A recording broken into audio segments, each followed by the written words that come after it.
Hi there, welcome to Pins and Patience. My name is Jeremy. Carrying on with my captain's jacket build, as you would find in DS9 and Nemesis, what you're looking at is the arm cap being pinned to the yoke front and back. And again, what you're going to see in this area here, this is that piece of fabric I was talking about as a test trial for my sleeve. Yes, as you can see here, I've got some marks just for measuring. I did some stitching in the ditch along this line here and along this line here. I'm going to bring your attention to one thing.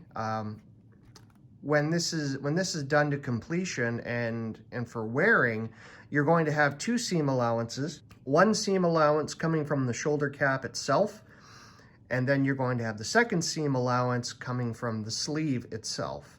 Just for this trial purpose only, I only used this piece of cloth as the seam allowance, just so you're aware. I went all the way around the edge here, and as you can see, I used some quilter's pins, and I took a lot of time to make sure that I was getting the 3/8 of an inch seam allowance on either side, and I think I've done a good job and the pins are holding it together. I will now flip this around so you can see the other side.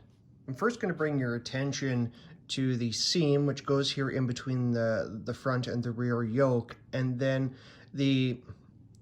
probably the most important part of attaching the shoulder cap to the yokes is keeping the shoulder seam directly in line with the center seam of the cap. I somehow managed to do that. I am very happy that I was able to do that. If there's one thing that I think would pull people's eye to this uniform and they would start questioning, would be the alignment of this seam and then this center line. Now this just has the pins in it, but as you can see, it is puckered a little bit. I'll try to pull this out somewhat.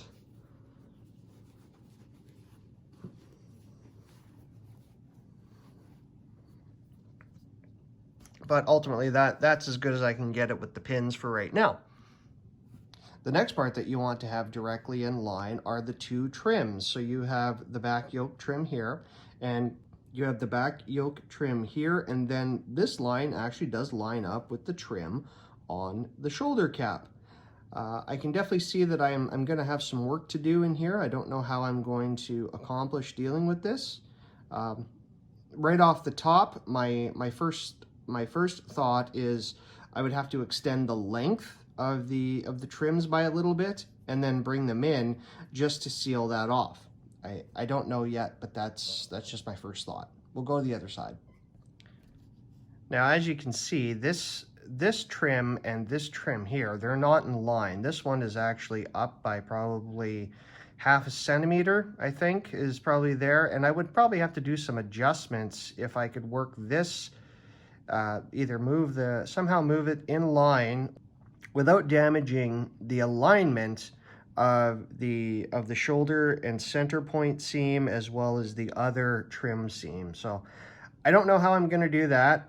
I would like to think it should be fairly easy, and I won't damage the other 2 points. So there you have it. That is my first test of attaching the shoulder cap to the front and back yoke with my test sleeve. My next step is I'm going to be attaching the sleeve to the body and seeing how it works for fit. So I will show you that in a little while. Thanks for listening. Bye for now.